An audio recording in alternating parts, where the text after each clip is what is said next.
قرآن کے احکام پہ بھی مجھ کو چلا دے، قرآن کے احکام پہ بھی مجھ کو چلا دے۔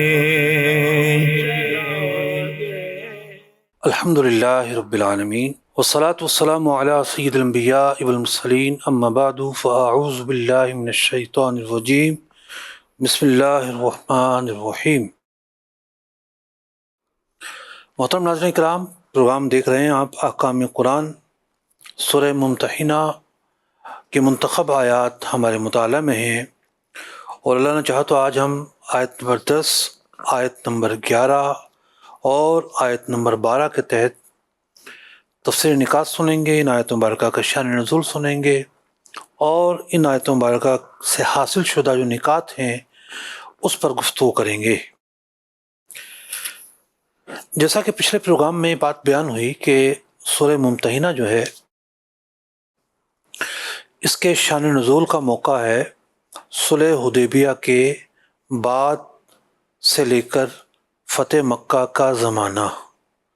کچھ باتیں وہ ہیں کہ جو صلح حدیبیہ جب ہوئی، جو ایگریمنٹ ہوا ان کے ساتھ، کفار کے ساتھ، سلمانی ایگریمنٹ، تو اس ایگریمنٹ کے نتیجے میں کچھ واقعات پیش آئے،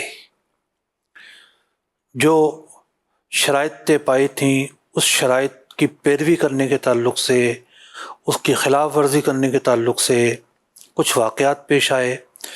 تو آیت نمبر 10 میں جو پس منظر بیان ہو رہا ہے اس کا تعلق کچھ واقعات سے ہے کہ جو صلح حدیبیہ کے بعد پیش آئے، اور جو شرائط نامہ تھا اس شرائط نامے کے نتیجے میں وہ رونما ہوئے۔ جو آیت نمبر 12 ہے اس کا تعلق فتح مکہ کے دن پیش آنے والے ایک اہم واقعہ سے ہے۔ تو یوں ایسا نہیں ہے کہ صرف صلح حدیبیہ سے متعلق ہی باتیں یہاں بیان ہو رہی ہیں، اس صورت میں مختصر صورت ہے، لیکن کچھ باتیں جن کا تعلق صلح حدیبیہ کے بعد پیش آنے والے واقعات سے، اور کچھ کا تعلق فتح مکہ کے حوالے سے پیش آنے والے واقعات سے۔ آئیے سب سے پہلے تو آیت نمبر 10 کی تلاوت اور ترجمہ سنتے ہیں۔ بڑی طویل آیت مبارکہ ہے۔ جی۔ قرآن رہنما ہے، جنت کا راستہ ہے۔ یا ایہا الذین آمنوا اذا جاءکم المؤمنات مہاجرات فامتحنوہن، اللہ اعلم بإیمانہن، فَإِنْ عَلِمْتُمُوهُنَّ مُؤْمِنَاتٍ فَلَا تَرْجِعُوهُنَّ إِلَى الْكُفَّارِ لَا هُنَّ حِلٌّ لَهُمْ وَلَا هُمْ يَحِلُّونَ لَهُنَّ، وَآتُوهُم مَّا أَنفَقُوا وَلَا جُنَاحَ عَلَيْكُمْ أَن تنكحوهن إذا آتيتموهن أجورهن،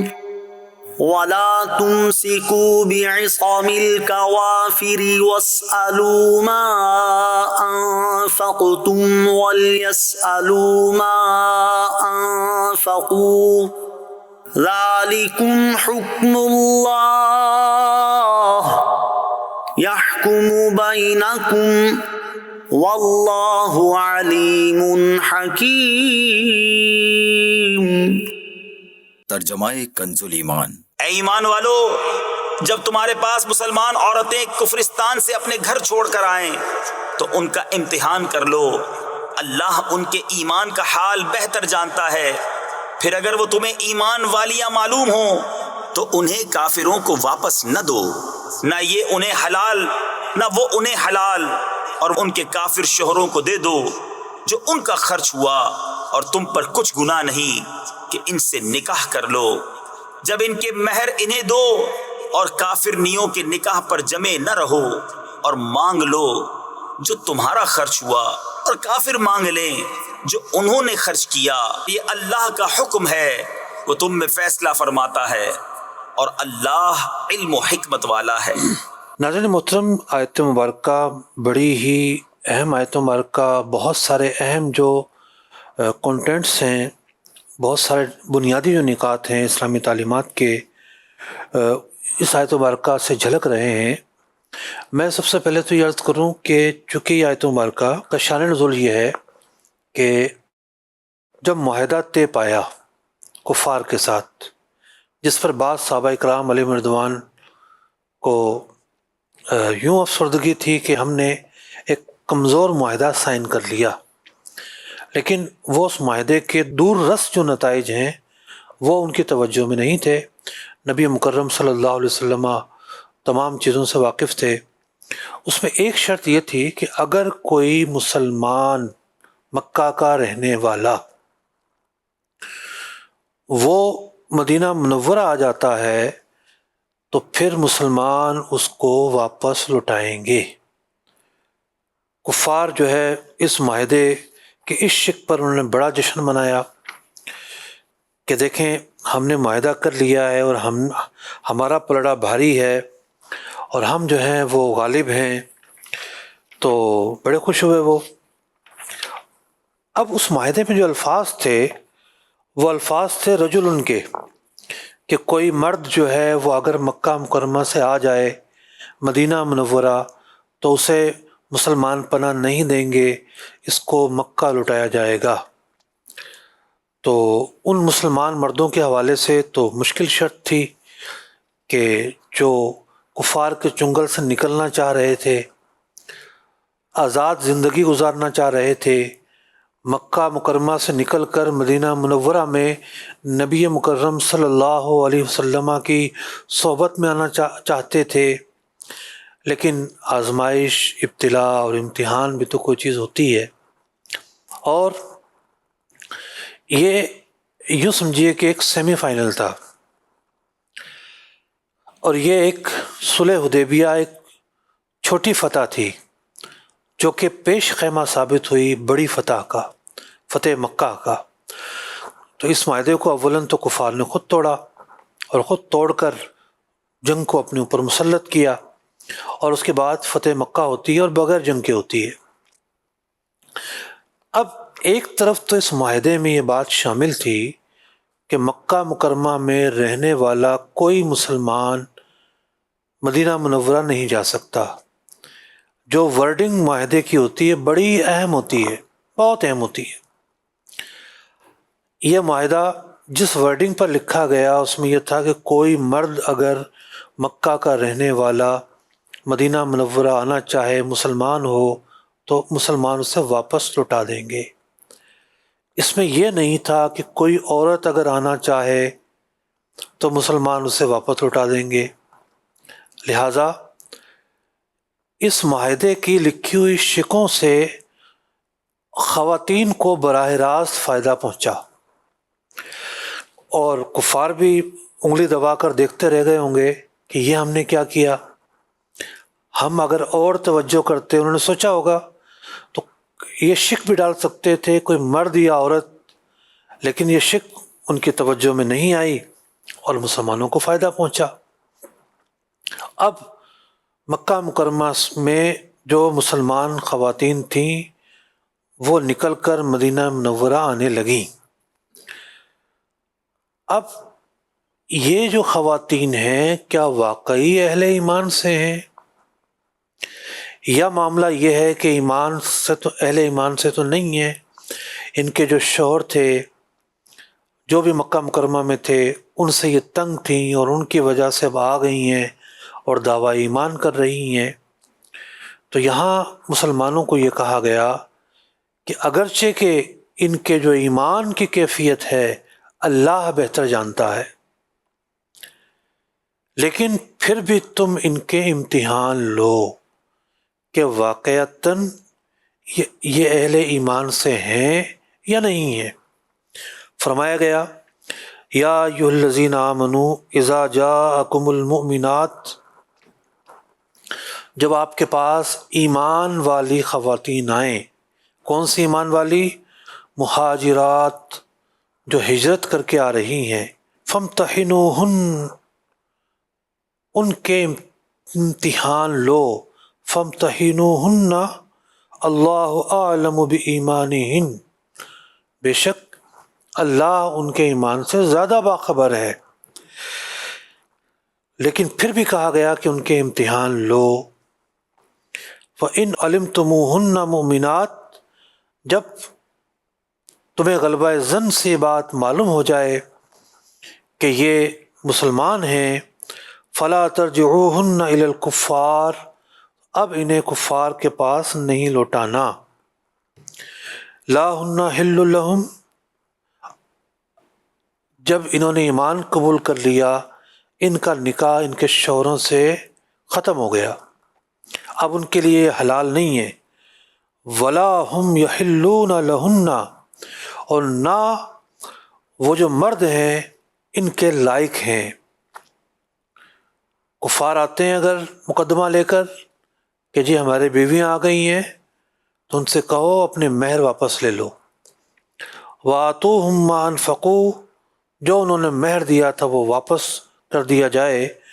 وَلَا جُنَاحَ عَلَيْكُمْ أَن تَنكِحُوهُنَّ إِذَا آتَيْتُمُوهُنَّ أُجُورَهُنَّ، اور اب مسلمان اگر ان سے نکاح کرنا چاہیں تو وہ کر سکتے ہیں۔ امام اعظم ابو حنیفہ رضی اللہ تعالیٰ عنہ کا موقف یہ ہے کہ ایسی خواتین جو ہجرت کر کے آئیں اور وہ کفار کے نکاح میں تھیں تو نکاح تو پھر ٹوٹ جائے گا ایمان لاتے ہی، عدت گزارنی ہوتی ہے عورت کو، لیکن جو مہاجرات ہیں ان کے لیے عدت بھی نہیں ہے۔ یہ امام اعظم ابو حنیفہ رضی اللہ تعالیٰ عنہ کا موقف ہے۔ اب یہاں کیا کیا باتیں سیکھنے کو ملتی ہیں؟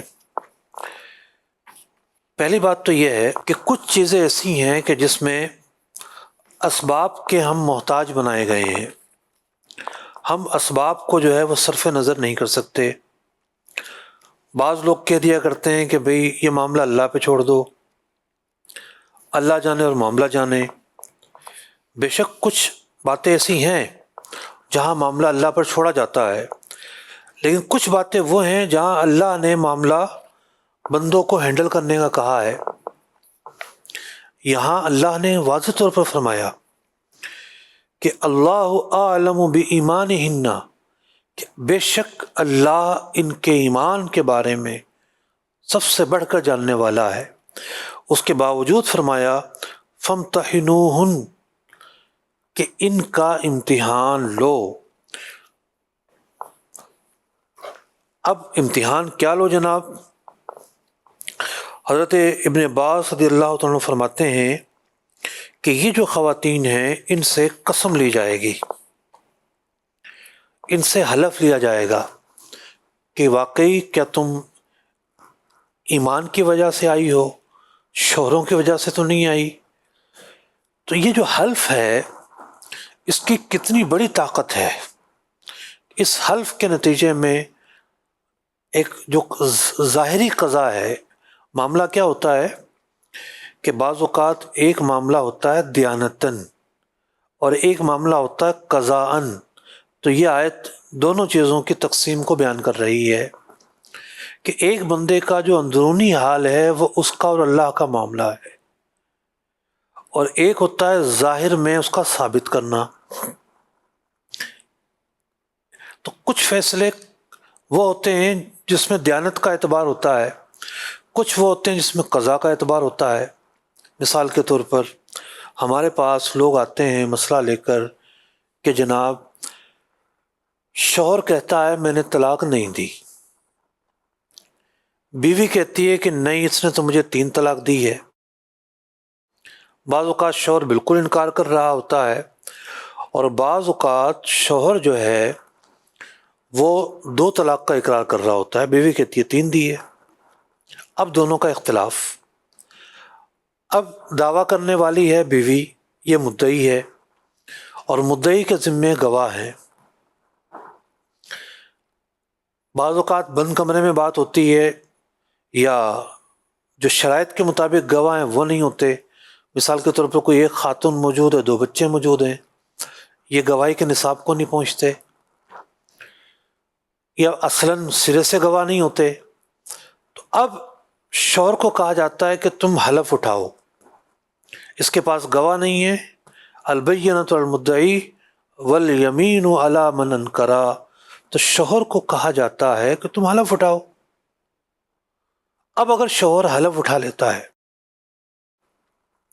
کہ جناب میں نے تو طلاق دی ہی نہیں ہے، یا وہ یہ کہتا ہے کہ میں نے طلاق 2 دی ہے 3 نہیں دی، تو مفتی جو ہے، قاضی جو ہے، وہ یہ فیصلہ جاری کرتا ہے کہ عورت جو ہے وہ نکاح میں ہے۔ اگر بالکل طلاق نہ ہونے کا اس نے حلف اٹھایا، یا اگر 2 طلاق کا کہا تو کہتا ہے کہ 2 طلاقیں ہوئی ہیں، رجوع کا اختیار ہے، تو مفتی نے عورت کے پاس گواہ نہ ہونے کی صورت میں شوہر سے حلف لیا اور اس کے حلف کا اعتبار کیا۔ یہ ہے تصویر کا ایک رخ کہ نکاح باقی ہے، لیکن ساتھ ہی ساتھ فتوے میں لکھا جاتا ہے کہ عورت نے چونکہ خود سنا ہے کہ شوہر نے 3 طلاق دی ہے، تو اللہ کے ہاں تو معاملہ ثابت ہے، اللہ تو بہتر جانتا ہے، حقائق ہم پر منکشف نہیں ہو رہے، ظاہر میں ثابت نہیں ہو رہے، لیکن جب عورت یہ سمجھتی ہے کہ شوہر نے وہ کام کر لیا کہ جس سے یہ شوہر پر حرام ہو گئی ہے، تو اللہ کے ہاں تو معاملہ آیا ہے، ظاہر ہے، تو یہ عورت ہرگز ہرگز اس شوہر کے قریب نہ جائے، کیونکہ کسی چیز کا پایا جانا اور ہے، اس کا ثابت کرنا اور ہے، ثابت کرنے میں ناکام رہی ہے، لیکن یہ خود زیادہ بہتر جانتی ہے کہ حقائق کیا ہیں، تو یہ خود کو اگر اس کے قریب کرے گی تو زنا پر پیش کرے گی، بالکل قریب نہ جائے، اس کے گھر میں بھی نہ رہے، کسی بھی طرح اس سے جان چھڑائے، خلا لے، طلاق لے، قریب بالکل نہ جائے۔ اب یہ جو فتویٰ ہے بعض اوقات جو فریقین آتے ہیں ان کو ہلا دیتا ہے، یہ کیا بات ہوئی؟ آپ ایک طرف یہ بھی کہہ رہے ہیں کہ نکاح باقی ہے، آپ ایک طرف یہ بھی کہہ رہے ہیں عورت قریب نہ جائے، یہ کیا بات ہے؟ یہ جو تقریر اس مسئلے کی جو تمہید میں نے بیان کی، تو یہ تمہید بیان کرتی ہے کہ ایک معاملہ ہوتا ہے جو بندے کا اور اللہ کا معاملہ ہے، دیانت کا معاملہ ہے، اور ایک وہ ہے جو قضاً ثابت ہو رہا ہے یا نہیں ہو رہا۔ ان دونوں چیزوں کا اعتبار کرنا ضروری ہے، ان دونوں چیزوں کو فراموش نہیں کر سکتے، مطلب دونوں کی اپنی اپنی اہمیت ہے۔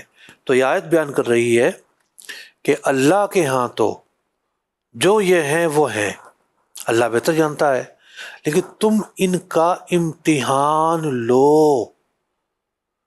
تو شریعت نے کسی چیز کے ثبوت کے حوالے سے جو چیزیں بیان کی ہیں وہ 4 چیزیں بیان کی ہیں کہ حجت شرعیہ 4 ہیں۔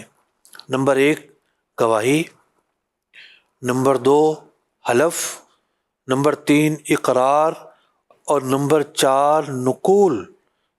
جب حلف کا موقع آیا، حلف کس سے لینا اور کس سے نہیں، یہ اس کے اپنے مسئلے ہیں، دونوں سے حلف نہیں لیا جاتا، کسی ایک سے لیا جاتا ہے، اور کس سے لیا جائے گا؟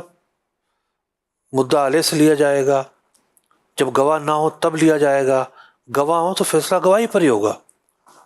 عورت کے پاس اگر گواہ ہیں، سچے گواہ ہیں، ان کا تزکیہ ہو گیا ہے، تو پھر عورت کی بات مان کر گواہوں کی روشنی میں فیصلہ کیا جائے گا کہ 3 طلاقیں ہو گئی ہیں، شوہر جو مرضی کہتا رہے، اس کی بات نہیں مانی جائے گی۔ تو 4 حجت شرعیہ ہیں، چیز ثابت کرنے کے 4 طریقے ہیں اسلامی نظام قضا میں۔ نمبر 1 گواہی، گواہی سے بھی مقدم ہے اقرار۔ جب کوئی اقرار کر لیتا ہے، کوئی گواہ نہیں ہے، شوہر آ کے کہتا ہمیں 2 طلاق دی تھی، تو کسی گواہی کی ضرورت نہیں۔ اب سب سے مقدم چیز ہے اقرار، پورا چیپٹر ہے فقہ کی کتابوں میں اقرار کا۔ دوسرا جو مرحلہ ہے وہ گواہی کا ہے۔ تیسرا جو مرحلہ ہے وہ قسم کا ہے۔ اب کسی پر قسم لی جانی تھی کسی سے اور اس نے انکار کر دیا، یہ انکار کرنا بھی اس کو جھٹلائے گا کہ یہ جھوٹا ہے. اس موقع پر اسے نقول کہتے ہیں عربی میں. تو یہ 4 طریقے ہیں. ناظرین محترم، آیت مبارکہ صلح حدیبیہ کے بعد پیش آنے والے واقعات پر مشتمل ہے، اور ہم نکاح کے مسئلے کی طرف چلے گئے. اب میں کسی اور مسئلے کی طرف بھی آنا چاہتا ہوں. تو بعض لوگ کیا کرتے ہیں، ہاں بھائی جیسا گواہ آیا مان لو بات. اب رؤیت ہلال 3 سال پہلے ایسا ہوا کہ ہمارے پڑوسی ملک میں ایک نیا سیٹ اپ آیا اور پاکستان میں 28واں روزہ تھا تو وہاں عید کا اعلان کر دیا گیا. عام طور پر یہ ہوتا ہے کہ عرب ممالک اور پاکستان میں 1 دن کا فرق ہوتا ہے. تو ہمارے پڑوسی ملک نے، مسلمان ملک پڑوسی حنفی ملک، اس نے جو ہے وہ عرب ملکوں سے بھی 1 دن پہلے روزے کا اعلان کر دیا. ہوا یہ کہ جو گواہ آئے انہوں نے مان لی بات، قرائن کو اگنور کر دیا. گواہ کی بات نہیں مانی جاتی، پہلے گواہ پر جرح کی جاتی ہے، پہلے گواہ کا تزکیہ کیا جاتا ہے. یعنی گواہ کا عادل ہونا ضروری ہے، نیک شخص ہو، پھر قرائن سے اس کی بات کو جوڑا جاتا ہے. اگر اس کی بات حقائق کے بالکل خلاف ہو، ایک شخص کھڑا ہو کے کہہ دے رات کو 11 بجے کہ بھئی دن ہے آج، تو اس کی بات تھوڑی مانی جائے گی. تو گواہ کو قرائن کے ساتھ تولنا یہ ضروری ہے. تو یہ جو عورتیں ہیں جو مکہ سے نکلی ہیں اور نکل کر آئی ہیں اور کہہ رہی ہیں کہ ہم مسلمان ہیں، قرآن کہتا ہے فَامْتَحِنُوهُنَّ اللَّهُ أَعْلَمُ بِإِيمَانِهِنَّ، اگرچہ کہ اللہ ان کے ایمان کے بارے میں سب سے بڑھ کر جاننے والا ہے، لیکن پھر بھی تم ان کے امتحان لو. قرائن کو دیکھا جائے گا، ان سے حلف لیا جائے گا، اور حلف لیے بغیر ان کا صرف یہ کہنا معتبر نہ ہوگا. تو یہ قرائن کا لحاظ کرنا، یہ جرح کرنا، یہ تزکیہ کرنا، یہ ساری باتیں جو ہیں اس آیت مبارکہ سے ثابت ہو رہی ہیں. تو ہر مسئلہ ایسا نہیں ہوتا کہ جو محض دیانت پر چھوڑ دیا جائے کہ بھئی اس کا اور اللہ کا معاملہ نہیں. اسلام کا ایک نظام ہے، اسلام میں گواہی کا نظام ہے، قضا کا نظام ہے. آپ دیکھیں جو رمضان کی گواہی ہے، ان سارے مہینوں میں واحد مہینہ ہے جس میں ایک موقع پر ایک بندے کی گواہی بھی کافی ہوتی ہے. لیکن جو باقی مہینے ہیں اس میں 2 کا نصاب شریعت نے بیان کیا ہے. تو جو شریعت نے بیان کیا ہم اس کے پابند ہیں اور اس سے انحراف نہیں کر سکتے. ربیع الاول کا مہینہ تھا تو ربیع الاول میں جو ہے 2 گواہ آئے ہمارے پاس، اور ان میں سے ایک نے کہا کہ بھئی میں شور نہیں ہوں، میں کنفرم نہیں ہوں کہ بھئی میں نے چاند دیکھا ہے، مجھے کچھ شک ہو رہا ہے. تو جب وہ خود اس کو شک ہو رہا ہے تو اس کی گواہی کہاں لی جائے گی؟ گواہی تو ہے ہی نہیں. وہ ایک اپنی بات پہ کھڑا ہوا تھا. تو ہم نے فیصلہ کیا کہ چونکہ گواہی کا جو نصاب ہے وہ 2 افراد کا ہے، ایک سے ثابت نہیں ہو سکتی. یہ ربیع الاول 1446 کے چاند کی میں بات کر رہا ہوں. تو فیصلہ ہم نے یہ کیا، حالانکہ میسیجز چل چکے تھے، مبارکبادیں دی جا چکی تھی، مسجدوں میں اعلان بھی ہو گئے تھے، اور اب اگر اعلان کرتے تو کوئی مزاحمت نہیں آتی. لیکن حقائق پر فیصلہ کرنا ہے نا ہم نے. حقائق گواہی سے ثابت ہوں گے. حقائق جو حقائق کے ثبوت کے شریعت نے طریقے بتائے ہیں اس سے ثابت ہوں گے، یہ ضروری ہے. تو ایک تو گواہی کا نظام، دیانت اور قضا کا نظام، اس پر ہم نے تفصیل سے بات کی. پھر یہ بات سامنے آئی کہ صلح حدیبیہ کے معاہدے میں جو ایک کفار نے ایک کمی محسوس کی، اس کا نتیجہ کیا نکلا؟ یعنی کفار خطا کر گئے کہ خواتین کو فائدہ پہنچا، اور وہ جوک تر جوک آئیں اور انہوں نے مدینہ منورہ میں قیام کیا. ان کے نکاح تو ٹوٹ گئے ایمان لاتے ہی، اور اس کے بعد جو ہے وہ امام اعظم کے نزدیک ان مہاجرات پر عدت بھی نہیں، اور مسلمانوں کو اجازت دی گئی کہ ان سے نکاح کرو، انہیں واپس نہیں لوٹایا جا سکتا، اور ان کے شوہر اگر آ کر دعویٰ کرتے ہیں تو ان کا مہر دے دو. یہ تو ایک رخ بیان کیا گیا. اب کچھ ایسی بھی خواتین تھیں کہ جو مرتد ہو کر مکہ مکرمہ پہنچی. وَلَا تُمْسِكُوا بِعِصَمِ الْقَوَافِرِ، فرمایا گیا اور کافرنیوں کے نکاح پر جمع نہ رہو. یہ جو ایمان پلٹ ہیں، مرتد ہو گئیں، ان کا نکاح تو ختم ہو گیا. وَاسْأَلُوا مَا أَنفَقْتُمْ، اور جو مسلمانوں نے ان کو مہر دیا تھا وہ مہر ان سے لے لیا جائے. 6 خواتین کے بارے میں آتا ہے کہ وہ اس طرح معاذ اللہ ایمان سے محروم ہوئیں. تو فرمایا ذالکم حکم اللہ، یہ اللہ کا حکم ہے. یحکم بینکم واللہ علیم حکیم، بے شک اللہ تعالیٰ حکمت والا ہے، علم والا ہے. ناظرین کرام، یہ جو واقعات بیان ہو رہے ہیں یوں خواتینوں کے کہ یوں وہ آئیں اور یوں سارے احکام ہوں، یہ جو سارے احکام ہیں یہ منسوخ ہو گئے.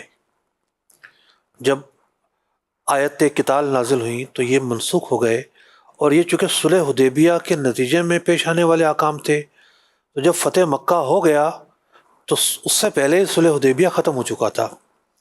تو یہ چونکہ قرآن پاک نے ایک طویل آیت مبارکہ ہے، تو اس وقت یہ احکام کس طرح پیش آئے، کیا معاملات انجام دیے گئے، پوری گفتگو کی روشنی میں ہم نے ان واقعات کو سمجھا، اور اس آیت کا معنی، مفہوم، تشریح کیا بنے گی یہ سمجھی.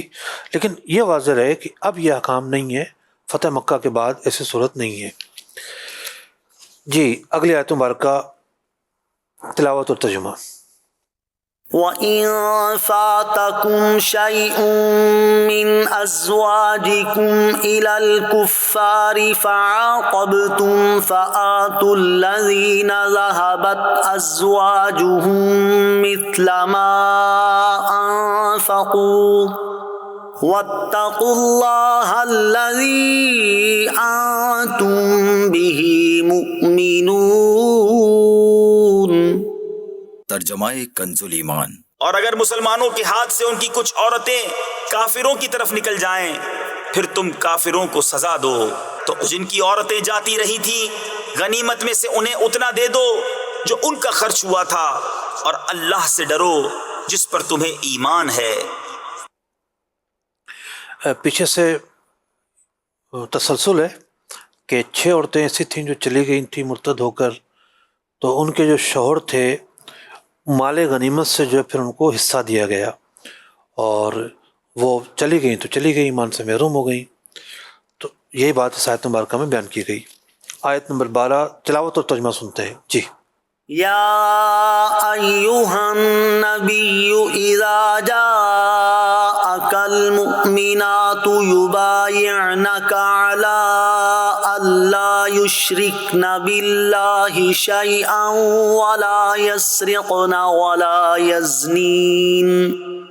ولا يسرقن ولا يزنين ولا يقتلن أولادهن ولا يأتين ببهتان يفترينه بين أيديهن وأرجلهن ولا يعصينك في معروف فبايعهن واستغفر لهن الله إن الله غفور رحيم. ترجمہ کنز ایمان. اے نبی، جب تمہارے حضور مسلمان عورتیں حاضر ہوں اس پر بیعت کرنے کو کہ اللہ کا شریک کچھ نہ ٹھہرائیں گی، اور نہ چوری کریں گی، اور نہ بدکاری، اور نہ اپنی اولاد کو قتل کریں گی، اور نہ وہ بہتان لائیں گی جسے اپنے ہاتھوں اور پاؤں کے درمیان یعنی موضع ولادت میں اٹھائیں، اور کسی نیک بات میں تمہاری نافرمانی نہ کریں گی، تو ان سے بیعت لو اور اللہ سے ان کی مغفرت چاہو، بے شک اللہ بخشنے والا مہربان ہے. اللہ اکبر. قرآن پاک فرما رہا ہے یا ایھا النبی اذا جاءک المؤمنات، جب ایمان والیاں آپ کے پاس آئیں تو آپ ان سے بیعت لو ان باتوں پر. یہ ایمان کی بیعت نہیں ہے، نبی مکرم صلی اللہ علیہ وسلم کی بارگاہ میں جب صحابہ ایمان لے کر آتے تو آپ ایمان ان کے لانے کے بعد یا تو فوری طور پر یا اس کے کسی اور موقع پر مزید بھی کچھ چیزوں کی بیعت لیتے، یہ کام نہیں کرنے۔ تو یہ جو پیران نظام بیعت لیتے ہیں، اس کی یہی بنیاد ہے کہ جب ان کی تربیت میں لوگ آتے ہیں تو سب سے پہلے توبہ کرواتے ہیں، پھر اقرار لیتے ہیں کہ تم نے یہ گناہ نہیں کرنا، یہ گناہ نہیں کرنا، یہ گناہ نہیں کرنا، اور پھر وہ جو روحانی فیض انہیں سینہ بسینہ آ رہا ہوتا ہے وہ انہیں منتقل کرتے ہیں۔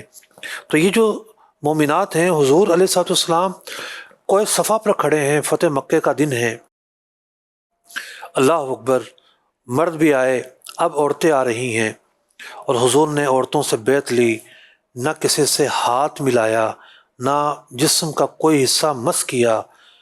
نبی مکرم صلی اللہ علیہ وسلم خواتین سے جب بھی بیعت لیتے اسی انداز پر لیتے۔ وہ جاہل پیر جو عورتوں سے مصافحہ کرتے ہیں یا جائز ناجائز کا خیال نہیں کرتے تو وہ کسی صورت میں پیر نہیں ہو سکتے۔ تو حضور کی بیعت کا انداز یہ تھا کہ فاصلے سے حضور نے بیعت فرمایا۔ مفسرین نے لکھا کہ 457 عورتوں نے اس دن فتح مکہ کے دن حضور کے سامنے بیعت کی۔ قرآن کہہ رہا ہے کہ یہ عورتیں آ رہی ہیں جو ایمان والیاں ہیں، یبایعنک، آپ سے بیعت کر رہی ہیں۔ 6 باتیں ہیں جن پر حضور بیعت لے رہے ہیں۔ الا اللہ یشرکن باللہ شیئا، کہ اللہ کے ساتھ کسی کو شریک نہیں ٹھہرانا، چوری نہیں کرنی، ولا یزنینا، زنا نہیں کرنا، ولا یقتلن اولادہن، مکہ مکرمہ میں بچی پیدا ہوتی تھی تو اسے قتل کر کے دفن کر دیا کرتے تھے۔ تو خاص جیسے جرائم میں اس کے مطابق بیعت میں الفاظ ہوتے ہیں۔ تو جیسا کہ شیخ طریقت امیر علیہ سنت جو ہے وہ بیعت میں الفاظ دہرواتے ہیں کہ فلم میں ڈرامے نہیں دیکھیں گے۔ تو آج کے دور کے اندر جتنا فساد اور بے حیائی یہ ڈیجیٹل کنٹینٹ سے ظاہر ہو رہی ہے کہ بندے کی نمازیں چھوڑ جاتی ہیں، بندہ کہاں سے کہاں پہنچ جاتا ہے، آپ سب واقف ہیں۔ تو یوں حسب موقع الفاظ ہوتے ہیں۔ تو مکہ مکرمہ میں بیعت لی جا رہی ہے، مختلف افراد نے مختلف مواقع پر جب بیعت لی تو ان کے حسب حال حضور اکرم علیہ الصلوۃ والسلام نے بیعت کے الفاظ بیان کیے۔ تو اہل مکہ میں یہ برائی زیادہ تھی تو اس لیے یہ الفاظ لیے گئے، اپنی اولاد کو قتل نہیں کریں گی، ولا یاتین ببہتان، بہتان نہیں لگائیں گی اس چیز کا جو دونوں ٹانگوں کے درمیان ہوتا ہے۔ قرآن نے ایک بہت گہری بات کو بند الفاظ میں بیان کیا، کھلے الفاظ میں بیان نہیں کیا۔ مراد یہ ہے کہ زنا کی تہمت نہیں لگائیں گی۔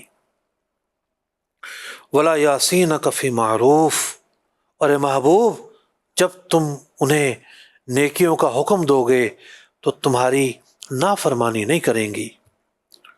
فبایعہن، آپ بیعت لیجیے ان سے، بیعت لیجیے آپ، واستغفر لہن، اور آپ ان کے لیے استغفار کیجیے، اللہ سے ان کے لیے مغفرت طلب کیجیے کہ حضور انہیں ایمان بھی نصیب کر رہے ہیں، ان سے بیعت بھی لے رہے ہیں، ان کے لیے مغفرت کی دعا بھی کر رہے ہیں، اور ان سب باتوں کا حکم اللہ انہیں دے رہا ہے۔ کس قدر اللہ نے حضور کو رحیم بنایا ہے، قریب بنایا ہے، رؤوف بنایا ہے۔ ان اللہ غفور رحیم، بے شک اللہ تعالیٰ بخشنے والا ہے۔ جب اللہ بخشنے والا ہے ساتھ ہی ساتھ حضور کو حکم بھی کیوں دیا جا رہا ہے؟ واستغفر لہن، یہ وسیلہ ہے کہ اللہ بخشنے والا ہے بے شک، لیکن اے محبوب اس کے باوجود آپ ان کے لیے دعائیں مغفرت کیجیے۔ لوگ کہتے ہیں ڈائریکٹ اللہ سے مانگو، اللہ کہہ رہا ہے واستغفر لہن اللہ، ان کے لیے اللہ سے استغفار طلب کیجیے، ان اللہ غفور رحیم، بے شک اللہ تعالیٰ معاف کرنے والا ہے۔ باوجود یہ کہ اللہ تعالیٰ معاف کرنے والا ہے پھر بھی حضور کی بارگاہ کو وسیلہ قرار دیا گیا۔ تو جو نیک لوگ ہوتے ہیں، جو وہ دعا کرتے ہیں، وہ پاکیزہ قلب والے ہوتے ہیں، اللہ سے ملے ہوئے ہوتے ہیں، اللہ کی بارگاہ میں مقام رکھتے ہیں، مرتبہ رکھتے ہیں، اللہ ان کی بات نہیں ٹالتا، تو یہ ایک نظام ہے جو اللہ نے دیا ہے. اللہ تعالیٰ ہمیں عمل کرنے کی توفیق عطا فرمائے. آمین بجاہ النبی الامین صلی اللہ تعالیٰ علیہ وسلم.